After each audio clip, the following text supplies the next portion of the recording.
Forms, पहली चीज क्या कहलाई जाती है? Land form. दूसरा कहते हैं रिलीफ पैटर्न, इसी का दूसरा नाम क्या है? Relief pattern. Relief pattern. या तीसरी चीज इसे क्या कहते हैं? टोपोग्राफी। सो ये जो भी चीजें हैं अलग अलग तरीके की, इसका एग्जाम्पल है कि हमारे यहाँ प्लेन एरियाज हैं तो प्लेन लैंड्स हैं, दूसरी चीज माउंटेन्स हैं, माउंटेन्स, तीसरा वैली, आइलैंड है, हाँ सर वैली भी है, और प्लेट्यू पठार है क्या?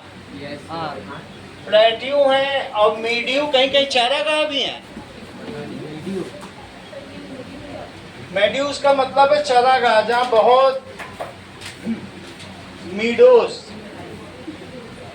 देखो इसमें बहुत लॉन्ग मीडोज ऑस्ट्रेलिया और न्यूजीलैंड में, उसमें बहुत सारी शीप का पालन होता है, उनमें वो लोग ग्रेजिंग करती हैं। क्या करती हैं? तो प्लेन एरिया जहाँ पर माउंटेन के नीचे होता है वो मीडोज होते हैं। ऐसा हो सकता है, या इसके अलावा फॉरेस्ट होते हैं, डेल्टा होता है, सुंदरबन डेल्टा का नाम सुना है? तो ये सारी चीजें हैं। बहुत सारे आइलैंड भी हो सकते हैं, प्लेट्यू भी हो सकते हैं। तो different land form attract different types of population density. कहीं कहीं की, और कहीं कहीं तो डेजर्ट भी हो जाते हैं, desert. So different land form, जो अलग अलग लैंड फॉर्म है, ठीक है, are associated with different economic activity. जैसे बहुत सारे गल्फ कंट्रीज हैं, वो रेगिस्तान है, वो तेल का बिजनेस करते हैं। क्या करते हैं? Are that is associated with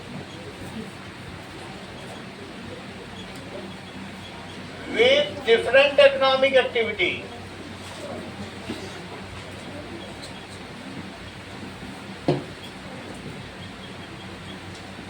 अलग अलग इकोनॉमिक एक्टिविटीज होती है। We should learn how these land forms are form, ठीक है, और सब जगह अलग अलग पॉपुलेशन डेंसिटी भी है। सो different land forms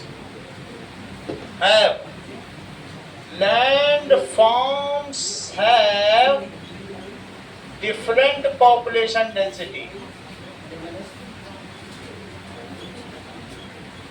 population density, आगे बैठ के बात नहीं करो। डेंसिटी, भारत की पॉपुलेशन इतनी ज्यादा क्यों है? बिल्कुल सीधा इन्होंने कह दिया, एक्सटेंसिव ड्रेनेज सिस्टम है। पूरे भारत में गंगा, यमुना, ब्रह्मपुत्र, कृष्णा, कावेरी आके मिल गई, सागर में हुई सब एक है, और हिंद देश के निवासी सभी जन एक है। यानी इतनी नदियां हैं कि उनको अगर आप देखते जाओ, इतनी रिवर तो कहीं होंगी नहीं। कहीं नाइल रिवर है, कहीं अमेजॉन रिवर है, कहीं थेम्स रिवर है। हमारे भारत में तो 15 नदियां मुंह खोलते ही निकल जाती हैं। समझ में आई बात कि नहीं? ड्रेनेज सिस्टम, रिवर सिस्टम को क्या कहते हैं? तो हमारे यहाँ ड्रेनेज सिस्टम ऐसे सभी राज्य से कोई न कोई नदी बहती है। गंगा है, फिर उसके नीचे नीचे यमुना, फिर इसी के एसोसिएट होके ये उसकी कंट्रीब्यूटरी बन जाती है। फिर बाद में गंगा आगे अपनी ट्रिब्यूटरी पर निकाल देती बहुत सारी, जो समझ में आ गई बात की नहीं? ये इसकी डिस्ट्रीब्यूटरीज हैं, और जो मिले वो ट्रिब्यूटरीज। इसमें कोसी, गंडक, घाघरा, ये सब इसमें मिल जाती हैं। और यहाँ पर ताप्ती, इधर की ओर कौन सी मिलती? गुजरात में ताप्ती। फिर नीचे कृष्णा, कावेरी, गोदावरी, ये सारी नदियां मिल जाती हैं। तो अवर इंडिया इज, जैसा कि योहान ने बताया, it is having a good drainage system. Drainage system का मतलब नदियों का जाल बिछा रखा है, और इस वजह से यहाँ पर सबसे ज्यादा पॉपुलेशन है। समझ में आया? We are having good ports, जैसे विशाखापत्तनम, मछलीपट्टनम, जिसको मसूलीपट्टनम कहा जाता था, मुंबई, सूरत, ऐसे ऐसे पोर्ट हैं कि वहां पर 30-30 मीटर गहरा पानी है। बड़े बड़े जहाज भी आए तो पानी में तैरते रहे। फंसे ना रेत पे, ऐसे ऐसे है। ऐसे पोर्ट है कि जो जहाज कहीं ना रुक सके, वो सूरत पे आके रुकेगा और वहां पे पेट्रोल भरवाएगा, तेल भरवाएगा, वो कच्चा माल भरवाएगा, फिर उसके बाद जाएगा चाइना में सामान अपलोड करेगा। तो वो एक मीडिएटर का काम करता है। वो ऐसे, और केरला में नया बनवाया गया, वहाँ 32 फीट की डेप्थ, हाँ कोची में 32 फीट, 32 मीटर्स। आप समझ जाइए कितना डीप है। समझ में आ गई बात कि नहीं? इसमें से लो, इसमें नए नए पेन हैं, बिल्कुल महंगे वाले हैं सब। देखो कोई भी चल जाए तुम्हारी किस्मत, नहीं चल रहा तो अपनी किस्मत दूसरे पेन पे आजमाओ।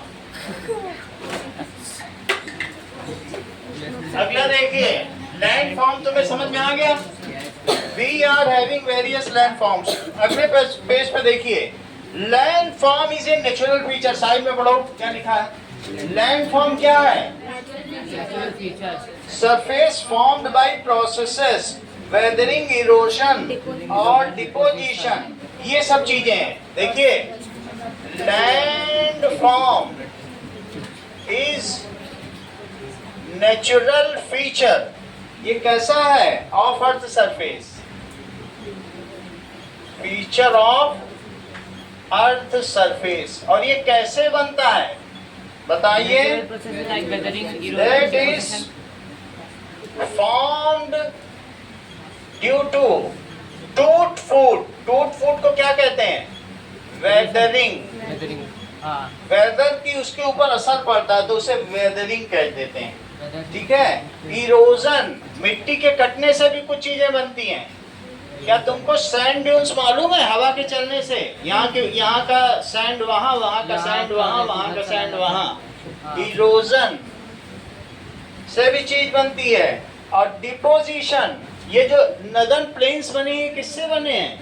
क्या एलुवियल सॉइल के वहाँ जमा होने से बने हैं? जो मिट्टी हिमालय से ला ला के आई थी, उसको उसने नदर्न प्लेन में हरियाणा, पंजाब, यूपी, बिहार में ऐसे जमा दिया, लगता है प्लास्टर करके जमाया गया।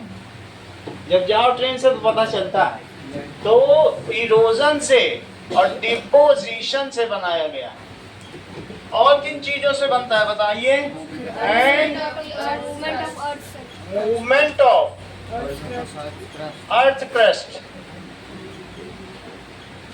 इन सभी का मतलब हम लोग समझते हैं वीडियो की सहायता से। चलो, नाउ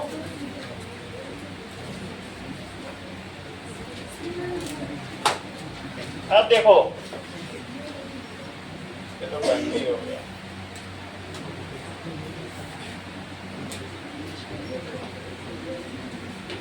नाउ देखिए,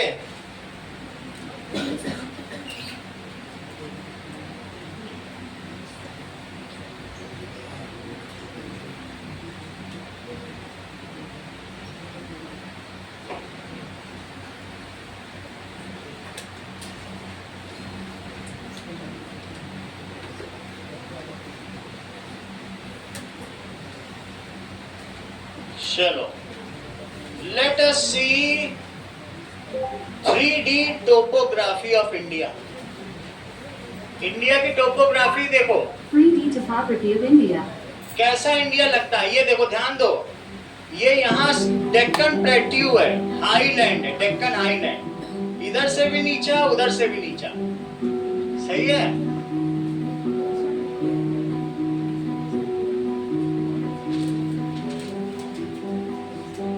अब एक एक करके इसको ध्यान दो। ऊपर हिमालय देखो कितने ऊंचे हैं, 8000 फीट एवरेज हाइट। ये देखो, ये सब प्लेन मैदान है, जैसे प्लास्टर करके बनाया हो वेस्ट बंगाल के पास। नीचे देख रहे हो, ऐसा लग रहा है जैसे हाथ से किसी ने, मैसन ने प्लास्टर किया। ये सब प्लेन एरियाज है, दिल्ली, हरियाणा, पंजाब, यूपी, बिहार। और ऊपर देखो सिलवटे, दैट इज क्रीसेंट्स ऑफ हिमालय। तो हिमालय है, ठीक है। कच्छ का रण, गुजरात देखो, ये यहाँ पे पैर इतना इतना जमीन में दलदल से फंस जाए। यहाँ मूंगफली सबसे अच्छी इधर की होती है। तो आप नीचे डेक्कन का प्लेट्यू देख रहे हो, ऊपर देख रहे हो नदर्न प्लेन्स। अब देखिए, that is formation of India. Gondwana land जानते हो, यूरेशिया एंड गोंडवाना, ठीक है। और that is they were separated by Tethys सागर। कौन सा सी? दीज वर, बीच में एक समुद्र आ गया था, separated by Tethys sea, Tethys sea से ये सेपरेट हो गए। अब अगला देखो, जब अलग अलग हो गए तो ल्यूरेशिया योहान किन तीनों में टूटा?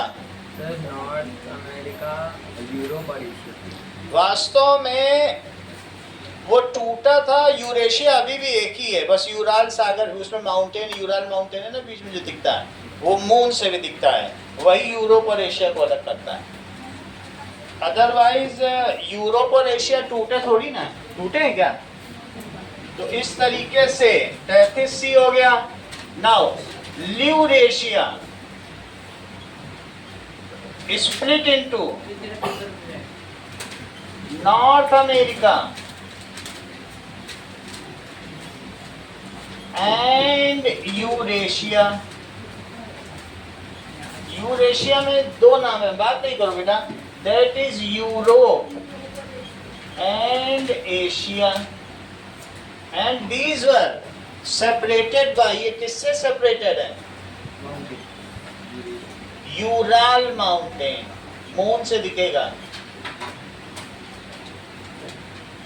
हिमालय में दिखते मुझे, हिमालय में दिखते मुझे, हिमालय नहीं दिखता। These were separated by Tethys sea. आगे देखो सर पर हिमालय तो ज्यादा लंबा है। अभी देख लेंगे, नेट पे देख लेंगे। गोंडवाना लैंड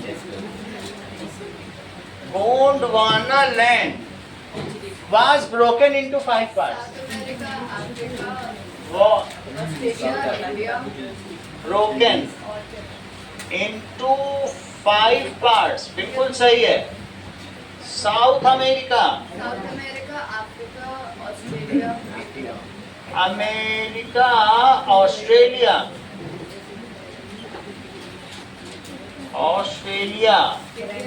और अफ्रीका, एंटार्क्टिका। सर 2 पार्ट्स में होगा, यानी 4 पार्ट्स में होगा ना, 5 में है, एंड इंडिया, ठीक है। ये सेपरेट हो गए। India collided with Eurasia. India किससे कोलाइड हुआ? और इंडिया की जो नीचे की लेयर थी वो पतली होती गई, इसलिए ये तेजी से फ्लोट करता गया। 5 सेंटीमीटर पर ईयर की जगह ये 10 सेंटीमीटर पर ईयर के स्पीड से पतला हो गया था ना। तो इंडियन पार्ट ये बहुत ओल्ड मास है, कोलाइडेड विद, किससे कोलाइड हुआ? यूरेशिया। और and new Himalaya was born. Himalaya सिर्फ 5 लाख साल पुराना है।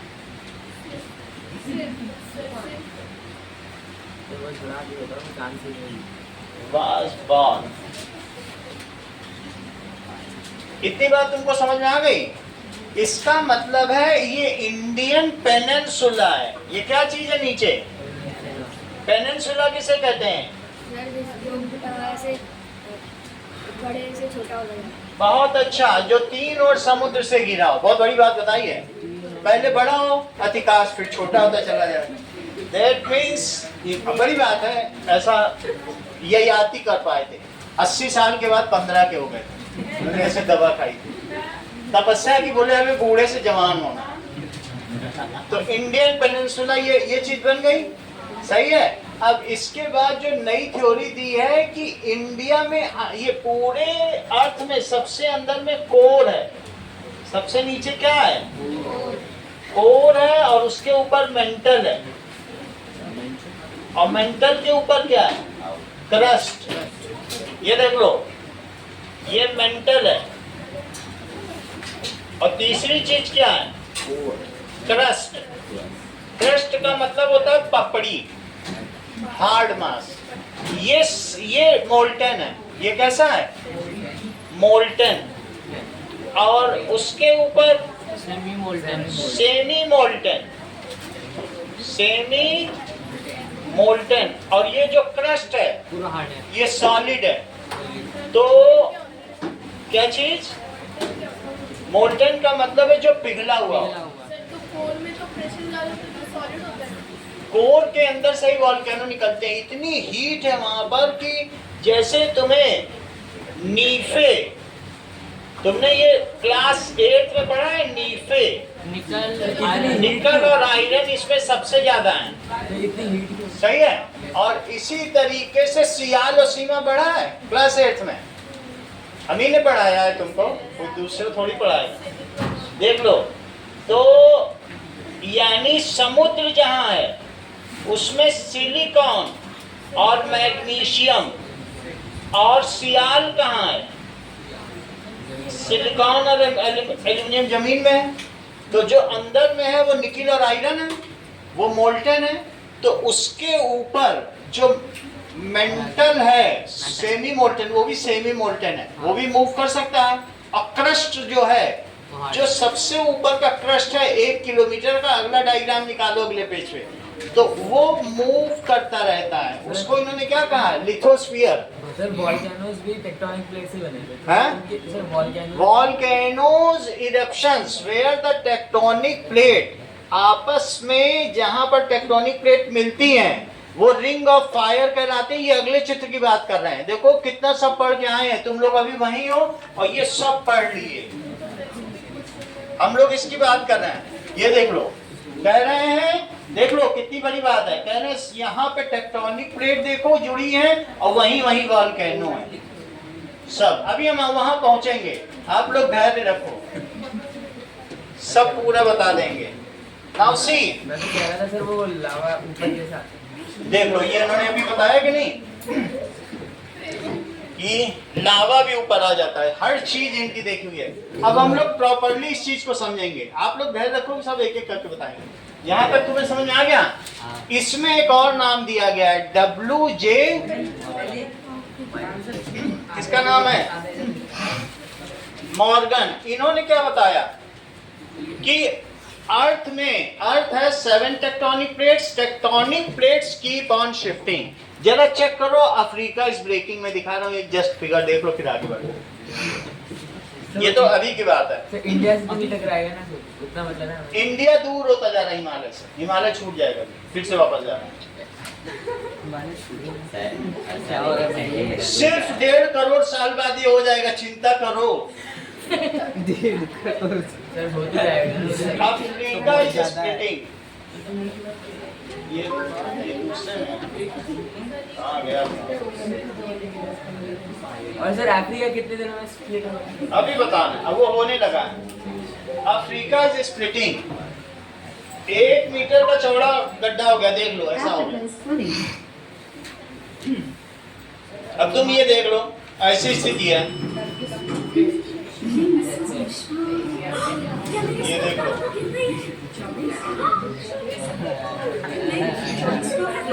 सफेद बालों को लेकर हमसे बातें नहीं। मतलब ऐसे आज देखिए ये अफ्रीका में, ये देखो more than 2,000 miles long, is splitting open across Africa. Africa में ऐसे Roads, टूटा, ये bridges, देखो even पूरा schools are कंटिनेंट getting टूट torn जाएगा। apart. Now, scientists think they new finally figured tectonic out plate what's बनने जा रही है, causing इसको an एक enormous टेक्टोनिक column प्लेट है। of scorching hot rock Sir, ये called टकराएगा किससे? superplume, ठीक है। rising from deep inside the टकराया rock, नहीं है, टूट जाती है। slowly pushing the land टकराएगा apart. तो जिससे टकराएगा इंडिया से मिल जाएगा। सर बहुत ज्यादा। This isn't a ये देखो ऐसा हो रहा The है। continent is breaking in two. चलिए, It includes अब हम लोग WJ मॉर्गन की थ्योरी पढ़ें। अगली थ्योरी कौन सी बताओ?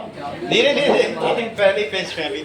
WJ मॉर्गन क्या कहते हैं कि द अपर पार्ट, देख लो, तुम्हें ये बात बताई गई है कि ये जो अर्थ है इसमें जो सबसे ऊपर का पार्ट है, 3 कौन से पार्ट बताए गए? कोर, मेंटल, लेकिन कोर के भी 2 पार्ट हैं, जरा वो भी तो बताओ।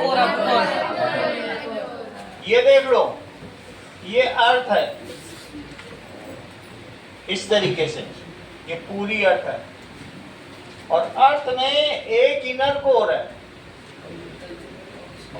ये इनर कोर, उसके ऊपर क्या है आउटर कोर में भी चीजें मोल्टनी है, इतने हीट प्रेशर से हो रही हैं। उसके ऊपर क्या है लोअर मेंटल, और लोअर मेंटल के बाद क्या हो जाएगा अपर मेंटल, और फिर उसके ऊपर लिथोस्फीयर किसे कहते हैं लिथोस्फीयर वो है जहां पर ये खरगोश खरगोश सांप वाप रहते हैं बिल बना के, उतना ही पार्ट लिथोस्फीयर कहलाता है। इतना तुम्हें समझ में आ गया? This is earth. तो अर्थ में इनर कोर, इनर कोर के बाद क्या है outer core. Inner core is highly densest, सबसे ज्यादा डेंसिटी है। और फिर उसके बाद क्या है दैट इज, अब जरा देखो मेंटल, मेंटल के बाद क्या है क्रस्ट, सबसे ऊपर की लेयर है ये, इस ऊपर की लेयर को क्रस्ट को। अब जरा देखें मेंटल में भी दो चीजें लिख लो, एक इनर मेंटल और एक आउटर मेंटल। जरा नाम समझिए, इन दोनों को मिला दो तो क्या कहलाता है? बुक से पढ़ के बताओ। लिथोस्फीयर पढ़ो, ऊपर लिखा है कि that is upper mantle along with crust. चौथी लाइन पढ़ो तो उसे क्या कहेंगे? Litho sphere. सही है, ये चीज इन्होंने बताया। W.J. मॉर्गन ने क्या बताया बताइए? दैट इज 7 टेक्टोनिक प्लेट्स का जो लिथोस्फीयर है, it is sliding over inner mental and core semi solid में। आपस में क्या कर रहा है? इस पे वो कर रहा है। इस चीज को देखिए। नाउ अब हम देखेंगे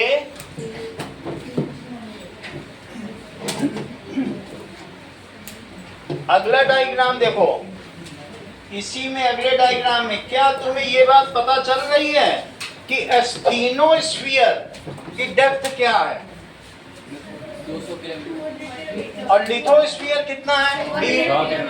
100 किलोमीटर में अगर वो सी का बेड है तो उसका लिथोस्फीयर कितना किलोमीटर है? 5 किलोमीटर है। और अगर कंटिनेंट है तो 30 किलोमीटर। इतनी बात समझ आ गई? एस्थेनोस्फीयर क्या है फिर? 200 किलोमीटर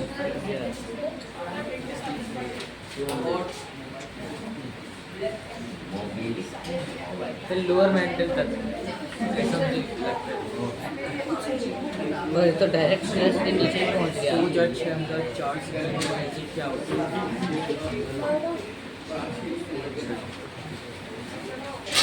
चलिए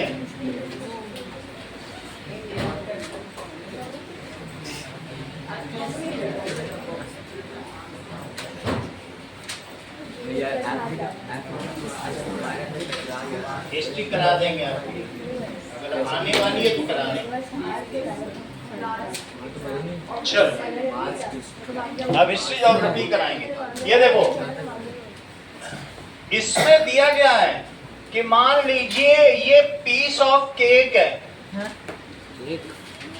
जिसमें, ठीक है, यहां से ये अर्थ है जिसमें माउंटेन्स है ऐसे, तो ये चीज यहां चल के ये चौड़ी हो गई और it is wider now, it is 30 kilometre deep ये जो क्रस्ट है।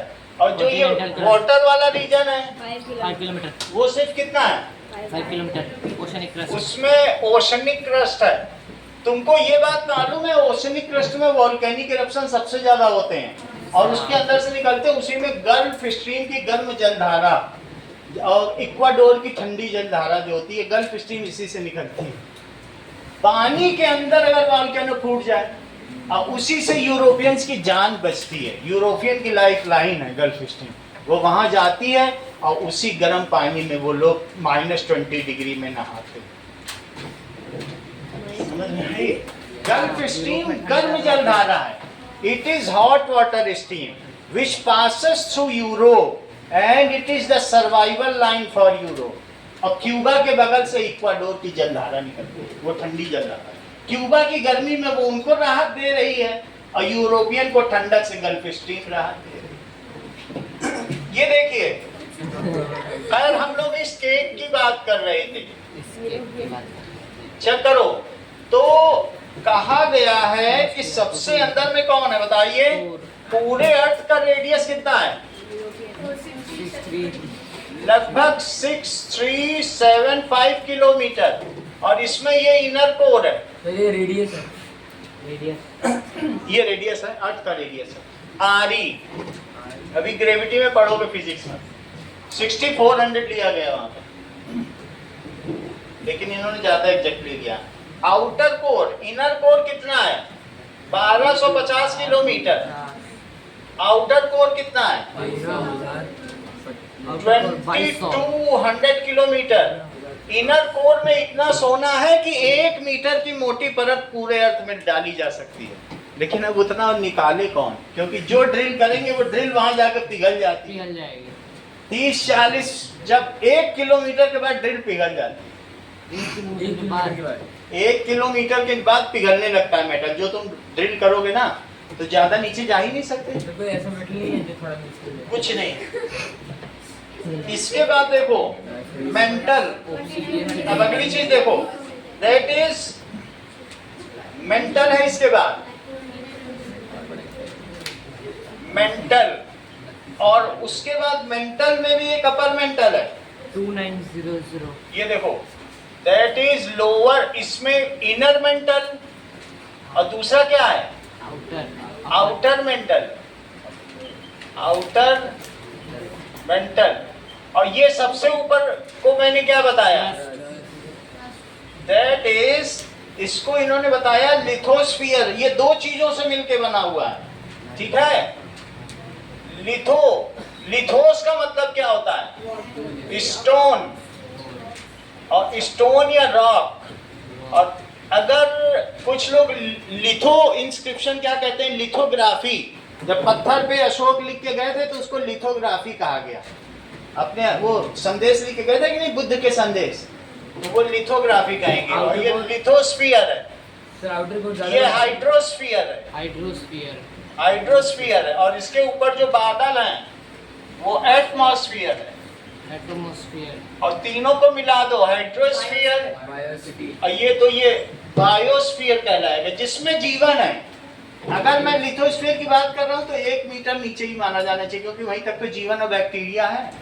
खैर इन्होंने कह दिया crust and mental combinedly is called outer mental, it is called lithosphere. हमारी ज्योग्राफी के हिसाब से यही सही है। क्या लिखा है चौथी लाइन में? पढ़ो सर। अपर मेंटल ज्यादा बड़ा होता है। अपर मेंटल एक बस छोटा सा ले लिया, 100 किलोमीटर का माना है, इतनी डीप माना है 100 किलोमीटर। और जीवन कितने मीटर तक है? 1 मीटर। सांप जमीन के बस 1 मीटर तक नीचे रहता है, ज्यादा रिस्क नहीं लेता, जिससे भूकंप आए तो भाग सके। इस तरीके से तो लिखो अपर मेंटल या आउटर मेंटल। देखो आउटर मेंटल एंड, बात नहीं करिए, आउटर मेंटल एंड क्रस्ट का क्या मतलब होता है? कभी तुम्हारे यहाँ पर कुछ घाव हुआ और फिर ऊपर पपड़ी जमी होगी, तो डॉक्टर बोलता है इनका क्रस्ट जम गया, जल्दी हीलिंग हो जाएगी। क्रस्ट का मतलब पपड़ी। एंड क्रस्ट कंबाइनली कॉल्ड, इसे क्या कहते हैं? Combinedly called lithosphere. समझिए जरा, दैट इज WJ। अब नाम क्या है? मॉर्गन। WJ मॉर्गन ने क्या कहा?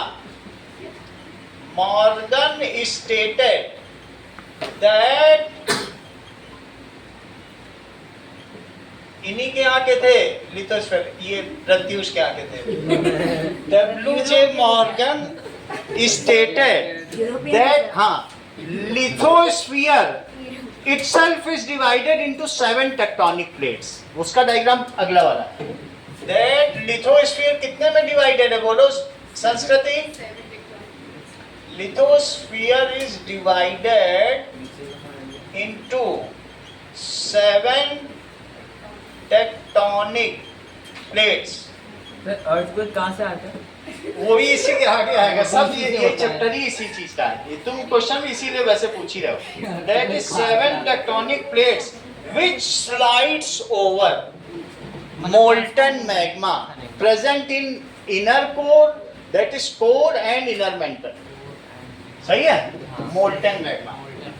ये टेक्टोनिक प्लेट्स क्या कर रही हैं? These tectonic plates slide over।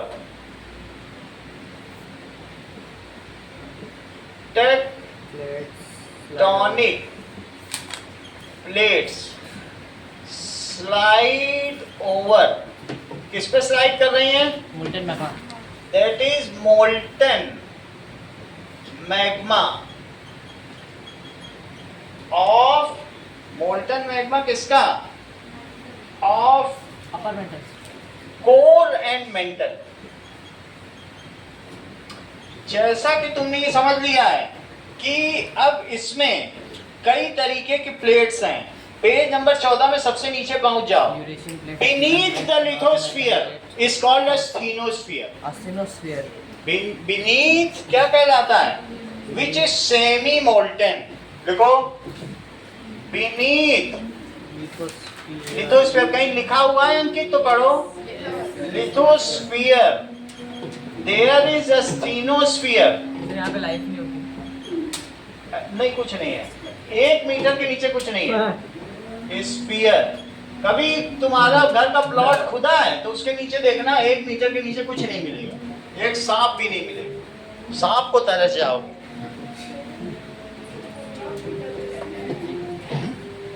1 metre तक ही सांप भी रहेगा, खरगोश रहेगा 1 मीटर के नीचे। तो बिल बना के रहते हैं ऐसे, उसको क्या कहते हैं? ये देखो ऐसे बिल बना के रहते हैं, सब स्ट्रेटम। क्या कहते हैं? बहुत अच्छा बता रही हो। इसको क्या कहते हैं? यहाँ जो बैठा है खरगोश, सब स्ट्रेटम। ये सब स्ट्रेटम, ये ऐसे। तो यहाँ पे बैठा हुआ खरगोश और हम लोग ये स्ट्रेटम है, इसको क्या कहते हैं? स्ट्रेटम। और इसको क्या कहेंगे? सब स्ट्रेटम। खेतों में नीचे बिल बना के रहते हैं और जैसे ही खेतों में तुम बीज डालते हो, जड़ें होती हैं तो गाजर खा जाते हैं। खाएंगे। ये चीज है। Beneath lithosphere there is a asthenosphere which is semi molten, जो आधा पिघला हुआ है, which is semi molten। अब जरा देखो, that is beneath the sea also tectonic plates are there, however it is thin। सही है। तो कुछ अब तुम अगला टेक्टोनिक प्लेट की जो W.J. मॉर्गन की थ्योरी है वो डायग्राम निकालो। Beneath ocean, ocean also there are 5 kilometre thin. इसे थिन ही बोला जाए क्योंकि यहाँ 30 है और वहाँ 5 है। सर, हाँ सर आपने कहा था हमें गोल्ड मिलता है कोर में। हाँ, तो सर अभी जो हमारे पास गोल्ड है वो कहाँ से है? गोल्ड कुछ आ जाता है वॉल्केनिक एरप्शन से, कुछ वॉल्केनिक एरप्शन से कोर का ही मटेरियल आ रहा है, तो उससे हमें मिल गया है। और वो कहीं पर बेसाल्ट के साथ जमा हो गया है, तो जब बेसाल्ट को हम खोदते हैं तो गोल्ड हमें प्योर फॉर्म में मिल जा रहा है। और लेकिन वही सब तो कोर का ही तो मटेरियल आ रहा है, तो हमें उससे पता चलता है कि अंदर गोल्ड है। ठीक है। Tectonic, there are 5 kilometre thin tectonic plates. इतनी बात तो तुमको समझ में आ गई। जरा अब आप लोग इधर देखिएगा कि पेज नंबर 16 की थ्योरी पे आओ। पेज नंबर 16 आपको दिख रहा है, जिसमें ये देखिए नॉर्थ अमेरिका और साउथ अमेरिका आपस में जुड़े हैं। जब दो लैंड एक दूसरे से जुड़ते हैं तो संस्कृति उसे क्या कहते हैं बताओ? बहुत अच्छा वहीं लिखा है, उस वहीं पढ़ पढ़ के सब बता रहे। इस्थुमस, ये देखो ये दो आपस में जुड़े, इनको क्या कहते हैं? और अगर दो के बीच में पानी आ गया तो उसको स्ट्रेट, हाँ, और पानी आ गया तो स्ट्रेट, और अगर जुड़े हैं तो स्थूमस। इसी चैप्टर में इसी ने बता दिया, और संस्कृत ने आप लोगों की भलाई की। स्थूमस, इसे क्या कहेंगे? स्थूमस। धीरे धीरे जानते जाओ, सही है। ये जुड़े हुए हैं, इसको खोदा गया है तब जाके पैनामा कैनाल बनी। कैनाल का मतलब खोद के जो बनाई जाए मनुष्य के द्वारा, अदरवाइज ये जुड़े हुए थे। अब अगला देखो, इसके बाद यहाँ पे आ जाइए, ये यूरोपियन है, तो हम जस्ट इसको, मैं प्रत्यूष की बात नहीं कर रहा, तुम लोग बार बार, ये देखो, और ये रहा अफ्रीका, ये देखो। तो इस तरीके से ये जापान, ये, और ये ऑस्ट्रेलिया। वर्ल्ड मैप में ही तो हम समझेंगे। और इसके ऑस्ट्रेलिया के इधर ये छोटा सा न्यूजीलैंड, जहां हमारे भारत के प्रधानमंत्री एक हफ्ते पहले हो गया। लेकिन इसमें देखिए कि where are the various tectonic plates. मैं ये सिर्फ कलर से दिखाना चाहता हूं। सबसे पहले देखो, एक टेक्टोनिक प्लेट यहां पर है ऑरेंज कलर की, जो किसको किसको घेरे हुए है। क्या तुमको इसके अलावा ये मालूम है कि यहाँ पर कौन सा ओशन है? बोलो। अटलांटिक। Atlantic, north. सबसे पहले संस्कृति ने बताया। सर ये न्यूजीलैंड सबसे अलग कैसे हो गया? अभी बताते हैं। और दैट इज, ये कौन सा ओशन है? इंडियन ओशन, ये पैसिफिक ओशन है। पैसिफिक ओशन, प्रशांत महासागर, और ये हिंद महासागर, इंडियन ओशन। और एक है अंटार्कटिक और ऊपर Arctic, that is Arctic ocean. और ये क्या है? Antarctic ocean. Antarctic ocean. अच्छा, इसी में से एक अंटार्कटिका भी निकला, वो मैंने नीचे दिखा दिया इसे, तुम समझ जो, ये कल्पना करो ये अंटार्कटिका है। अब आगे देखो, सबसे पहले पेन हिलाने के साथ साथ कृष्णा तुम ये भी जान लो, सुदर्शन चक्र मत घुमाओ ज्यादा। दैट इज, सबसे पहले पैसिफिक प्लेट। जरा ध्यान दीजिए, यहाँ पर एक पैसिफिक प्लेट है ब्लू कलर की, तुम्हारी बुक में दिख रही है, सुदर्शन धारी। ये पैसिफिक प्लेट, ये पूरी पैसिफिक प्लेट है, क्योंकि पैसिफिक ओशन वहां से शुरू होकर यहाँ भी आएगा ना। हाँ। ये कौन सा ओशन है बोलो? प्रशांत महासागर। Pacific plate. Pacific plate. अभी हम लोग बात करेंगे रिंग ऑफ फायर की, जिसकी योहान चर्चा कर रहे थे। हाँ सर, एक और चीज बोलिए। हाँ, अब इसके बाद एक पर्पल कलर की प्लेट आ रही है। पर्पल कलर की प्लेट। हाँ, पर्पल कलर की प्लेट आ रही है। Eurasian plate. Eurasian plate. That is, उसका नाम कुछ है? Eurasian plate. उसका कोई नाम नहीं दिया क्या? कोई नाम नहीं दिया। छोटी मोटी प्लेट कोई, ये माइनर प्लेट है, ये देखो। अच्छा। ये सारी माइनर प्लेट है। ये पर्पल कलर की है, ये माइनर प्लेट है। अब अगला देखो, साउथ अफ्रीकन प्लेट देखो, क्योंकि छोटी प्लेट में कितना खाना खा पाओगे। नाउ दैट इज, बड़ी प्लेट चाहिए, तो बड़ी प्लेट ये आ गई, इसको कहेंगे साउथ अमेरिकन प्लेट। ये साउथ अमेरिकन प्लेट है। इसके अलावा नॉर्थ अमेरिकन प्लेट भी जरा देखिए, उस प्लेट में बहुत कुछ आ जाएगा। ये देखो, नॉर्थ अमेरिकन प्लेट यहाँ तक है और ये ऊपर तक गई है। ये तुमको मालूम है, यहाँ अलास्का है, इसके ऊपर ग्रीनलैंड है। ग्रीनलैंड नॉर्वे के अंडर में, उस पर अमेरिका कब्जा करना चाहता है, कहता है कब्जा जल्दी दे दो वरना तुम्हारी खैर नहीं। दैट इज ग्रीनलैंड, नॉर्वे के अंडर में। और ये यहाँ पे अलास्का है, जिसमें 10% लोग ही, मैक्सिको के ऊपर अलास्का है। 50 करोड़ में रशिया ने उसको बेच दिया था, इतना बड़ा अलास्का। सबसे बड़ी स्टेट है। इतना बड़ा है, भारत से 3 गुना, और रशिया ने उसको 50 करोड़ में अमेरिका को बेचा। Gold war.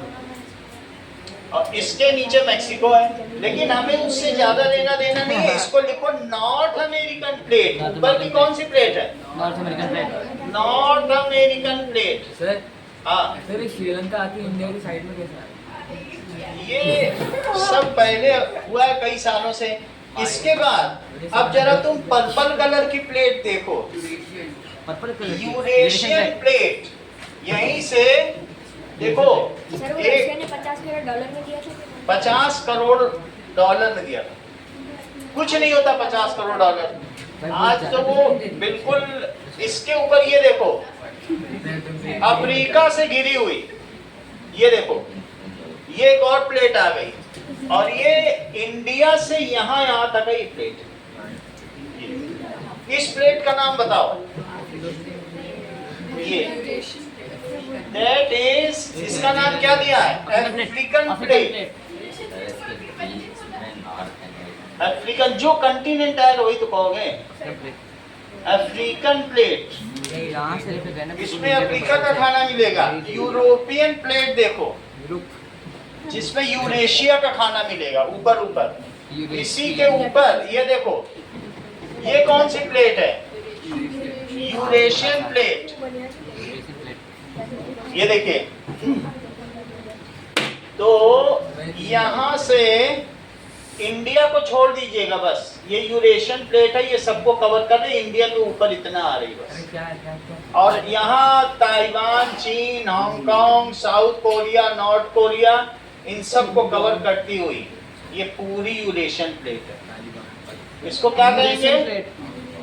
Eurasian plate. ध्यान दीजिएगा, हमारे यहाँ जो ये भूकंप आया था, दैट इज उरी में, वो इसी प्लेट पे आया था। जहाँ दो प्लेट का ज्वाइन होगा वहीं भूकंप आएगा। इसी तरीके से हिंदू कुश की पहाड़ियों में, अफगानिस्तान में रोज भूकंप आता है। हिंदू कुश ये प्लेट का जंक्शन है, और उसके नीचे इंडो ऑस्ट्रेलियन प्लेट।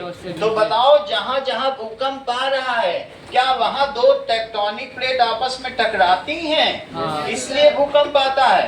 और वो किस तरीके से टकराती हैं? 3 तरीके से टकराती है। हाँ, ये देखो, conversion, diversion, transform movement.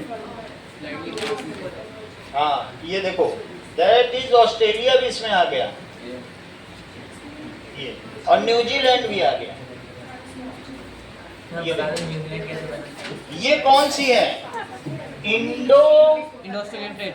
Australian plate.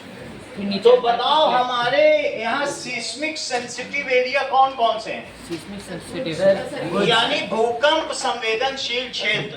ऊपर का सारा वास्तव में इसमें लोग बोलते हैं कि यहाँ पर क्रैक आ गया प्लेट में, इसलिए भुजुज में भी आ गया, वरना उरी सेक्टर में आया था तो 1 लाख लोग मरे थे। हाँ, जम्मू कश्मीर में खूब भूकंप आता है। और ये देखो, हिंदू कुश की पहाड़ियों में, अफगानिस्तान में खूब भूकंप आता है।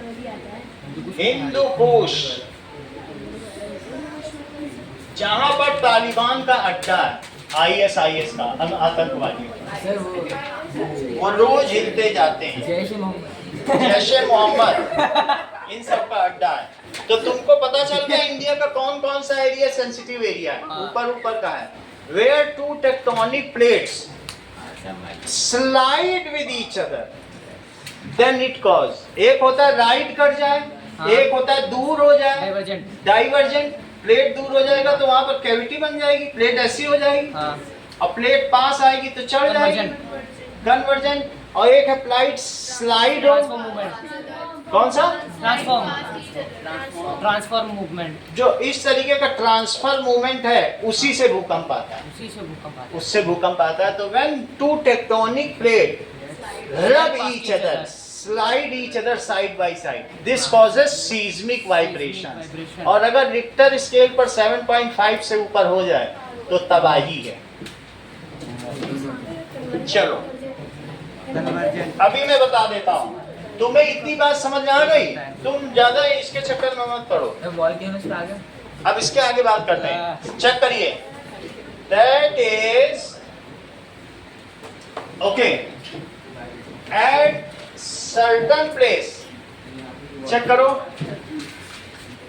कि different plate ride over each other. So at that time इसको क्या कहेंगे? Conversion movement.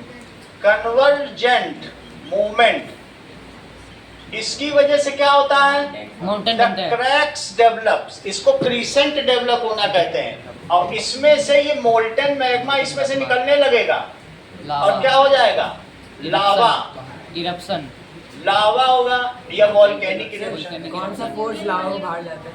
हैं? तो कौन सा फोर्स है लावा वो बताना है। दैट इज, इसमें हाई प्रेशर तो है ही, ये कन्वर्जेंट मूवमेंट है, पास पास आ गई। और एक होता है कि जो दो प्लेट हैं वो दूर चली जा रही है। वो दूर चली जाए, डाइवर्जेंट मूवमेंट। तो उस तरीके से क्या कहते हैं? Divergent movement. That is divergent movement. अब तुम लोग तीसरा मूवमेंट भी है, तीनों मूवमेंट को इसमें देखो। That is transform. 3 मूवमेंट्स। तो यहाँ पे जो है वो डाइवर्जेंट है। कन्वर्जन ये देखिए, अभी रिद्धिमा को सब बता देते हैं। 3 मूवमेंट्स इन टेक्टोनिक प्लेट्स। अभी जो पूछेगी बता ही देंगे, वो खुद क्यों नहीं पूछेंगे? वॉल्केनो इरप्ट कैसे हुआ? शर्माती बहुत ज्यादा। ये देखो, अब इसकी शर्माने में चित्र निकल जाएगा। ये देखो जरा, ये क्या है बताइए? देखो, दैट इज, ये देखो, दैट इज, इसमें क्या है? प्लेट दूर दूर जा रही है तो डाइवर्जेंट है। और एक क्या होता है? एक के ऊपर एक चढ़ जाए, जैसे हिमालय बना। हमने अभी नहीं दिखा था गोंडवाना लैंड में, उसके नीचे खिसक गया था, वो उसके ऊपर चढ़ गया था। एक और डायग्राम दिखा देंगे, इसे इसके ऊपर कायदे से चढ़ना चाहिए, तो ये प्लेट ऊपर चली जाएगी। ये क्या हो जाएगी? ऊपर चढ़ जाएगी। तो डाइवर्जेंट रे उससे भी तो माउंटेन से हमने नीली कलर हाँ, उससे माउंटेन। नहीं, ये इसमें क्या है, इसको एक और देख लेते हैं। और एक ट्रांसफॉर्म मूवमेंट है कि आपस में स्लाइड करो तो वो भूकंप आ जाएगा। फिर से देखिए, ये देखो, प्लेट 1 और प्लेट 2 ये दोनों एक दूसरे से दूर चली जाएं, डाइवर्जेंट। ठीक है? तो इस चीज को, और एक नीचे चली जाए, तुम हाइट मत देखो। हाइट में तो हमारे पास क्या है कि एक के नीचे एक सरक जाए तभी हिमालय बनता है, वो दिखाया। अभी वीडियो सही मिल जाएगा। और एक कैसा है? Transform. That is transform movement है। तो तीसरा वाला ट्रांसफॉर्म ये देख लो, ये ठीक है। और सेकंड वाले केस में हिमालय बना है, क्योंकि हमारे में गोंडवाना लैंड आके टकराई है, तो उसमें क्या हुआ? ये देखो। और ऐसी स्थिति में जब ये केस होता है तो नीचे देखो क्या होता है, इससे लावा होता है। जब आपस में ट्रांसफॉर्म हो जाए, कुछ हो जाए, प्लेट के बीच गैप हो जाएगा, then lava get a chance to come out from it. Sir कैसा आता है? वो दिखा रहे हैं, ये देखो, दैट इज डिफरेंट टाइप का। फोर्स क्या होता अगर मान लीजिए रिच क्या होता है, कुछ और भी चीजें देखें। ये तुम समझ गए हो ना कि कभी कभी क्या हो जाता है कि कोई चीज उठ जाती है, तो उसे क्या कहते हैं? रिच कहते हैं। जैसे मीटर प्लांटिक। हाँ, बाकी तो ये चीज है। When two plates move from each other, it is divergent. बस कौन सी बताओ? नहीं, तो अभी ऐसा नहीं है। Two plates move from each other, इसको दूसरी तरीके से बना दो। प्लेट ही प्लेट बनाओ। कैसे कर लो? लेबलिंग भी मत करो, तुम ऐसे करो कि प्लेट 2 बना लीजिए। और दैट ये क्या हो बताइए? इनको दूर भगाएंगे। ये मूव करें। डाइवर्जेंट। मूव करने का मतलब है जब प्लेट में कहीं पर क्रैक हो या उसके बीच में बहुत थोड़ा सा क्रस्ट रह जाए, then they start moving from each other, तो इसको क्या कहेंगे? डाइवर्जेंट। Divergent movement. और एक प्लेट एक दूसरे के नीचे चली जाए और एक उस पे चढ़ जाए और एक उसके ऊपर चढ़ जाए, तो कन्वर्जन उसको क्या कहेंगे? Conversion movement. Convergent movement. That is convergent movement. Sir अभी रिसेंटली कुछ ऐसा हुआ है जो एक दूसरे के ऊपर चढ़ गया? रिसेंटली में तो ऐसा नहीं हुआ है, बट डाइवर्जेंट जो याकोहामा के बहुत सारे सक्रिय वो वॉल्केनो हैं, वो इरप्ट होते रहते हैं। बहुत सारे इसमें जापान के पास हैं। दीज आर एक्टिव वॉल्केनो, वो इरप्ट होते रहते हैं। कौन सा? हाँ वो भी एक्टिव है। तो अब देखिए, और तीसरा मूवमेंट कौन सा बताया? That is different plates different plates like plastic आपस में रब करें तो उससे सीस्मिक इरप्शंस आते हैं, ठीक है, अर्थक्वेक्स आते हैं। चलो, तो तीसरा भी देख लें। इन प्लेट्स को बनाने के लिए आप ऐसा करिए, ये प्लेट ऐसे पीछे बना दीजिए, तो ये प्लेट ऐसे कर दें तो फिर आपको बिल्कुल करेक्ट लगेगा। ये दोनों प्लेट एक दूसरे के नीचे आ रही है। ऐसे ही बनाने को अगर आ जाएगा तो ऐसे कर देना। और तीसरा, ट्रांसफॉर्म एक प्लेट एक प्लेट और जो दूसरी प्लेट है प्लेट है वो आपस में स्लाइड करें। स्लाइड पास्ट ईच अदर तो जब स्लाइड पास्ट ईच अदर करती है तो क्या होता है? ट्रांसफॉर्म ये इस तरीके से, ये कैसे हो रहा है? ये बता रहा हूँ, ये ऐसे ही हो जाएगा। चलो ये इसको ले लो। ये इधर चला जाए, ये इधर चला जाए, तो ऐसे मूवमेंट को क्या कहेंगे? ट्रांसफॉर्म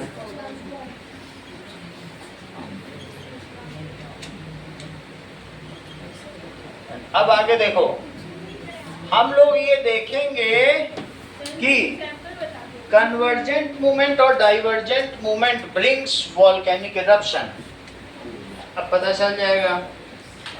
देखो, दैट इज बोथ, कुछ भी हो, इससे कुछ नहीं होता। इसका मतलब वहां पे क्रस्ट कमजोर हुआ है, सही है। ऐसा होगा तो भी वॉल्केनिक इरप्शन होगा, यहाँ पर भी हो सकता है। मान लीजिए एक से दूसरे पे आ रहा, तो टेक्टोनिक प्लेट के बीच में कनेक्शन टूट रहा है ना, तो टूटने का मतलब अगर वो जगह दे रहा है, वो ज्यादा चढ़ ऊपर आ गया, जाएगा। तो कनेक्शन दो प्लेट के बीच टूटा तो वहीं से निकल आएगा।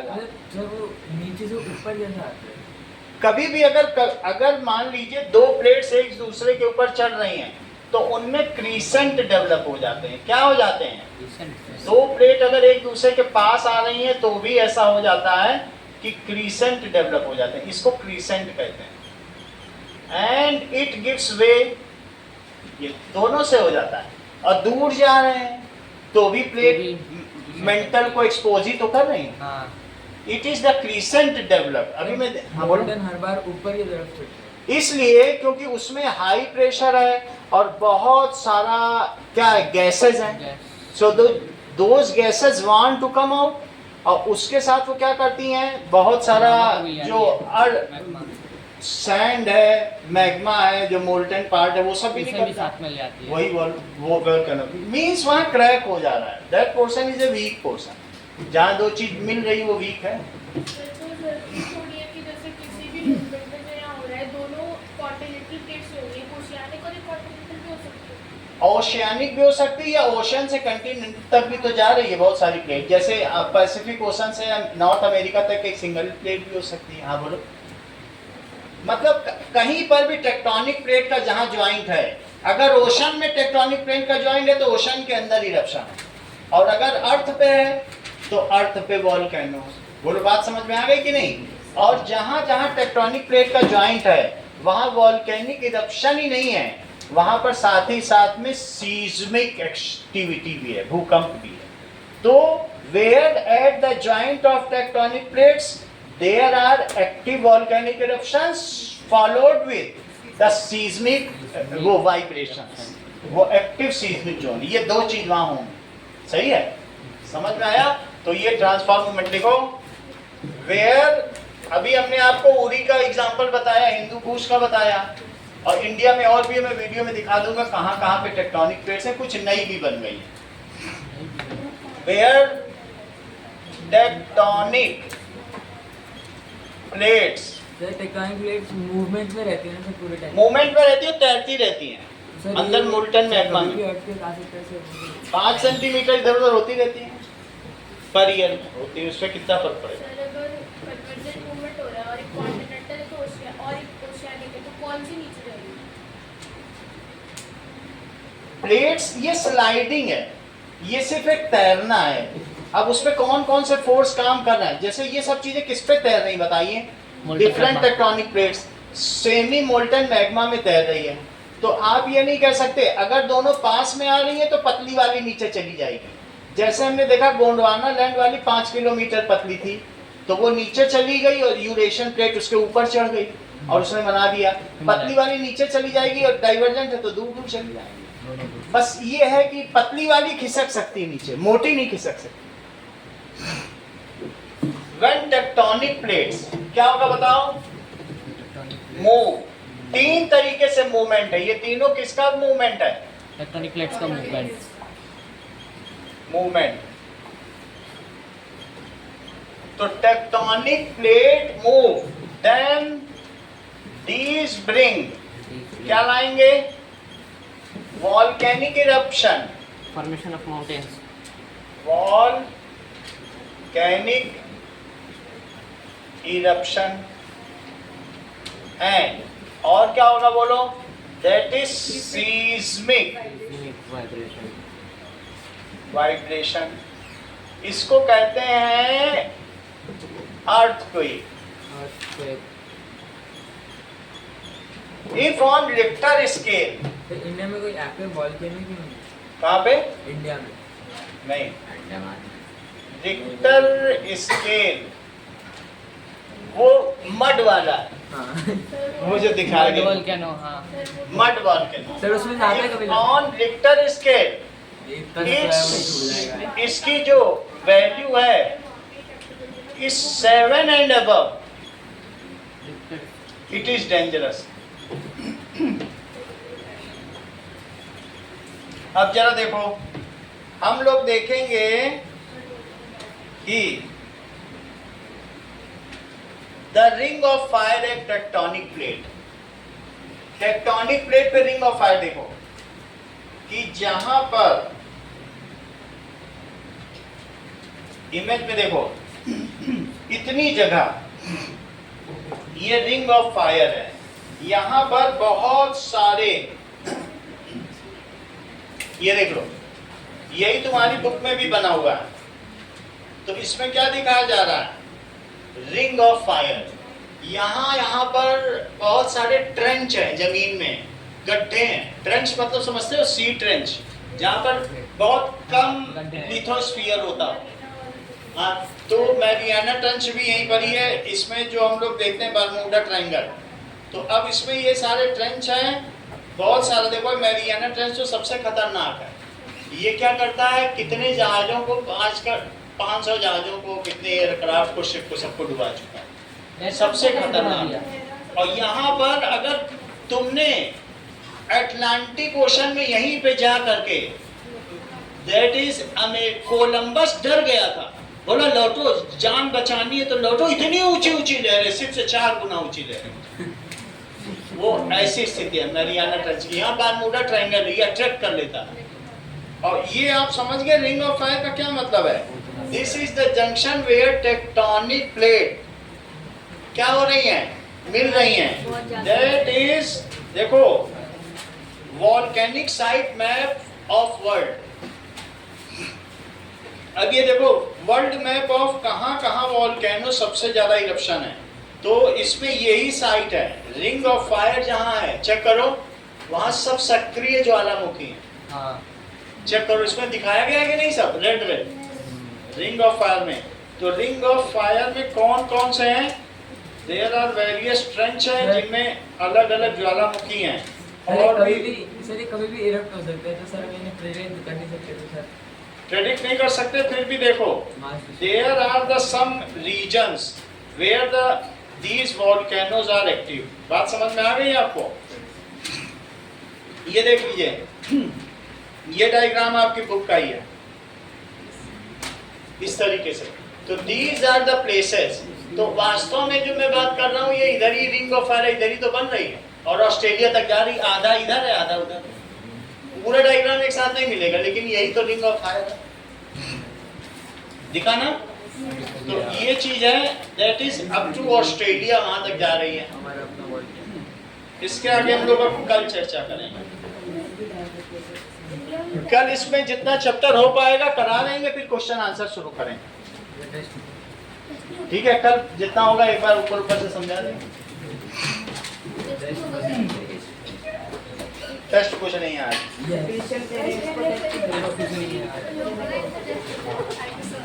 वेलकम।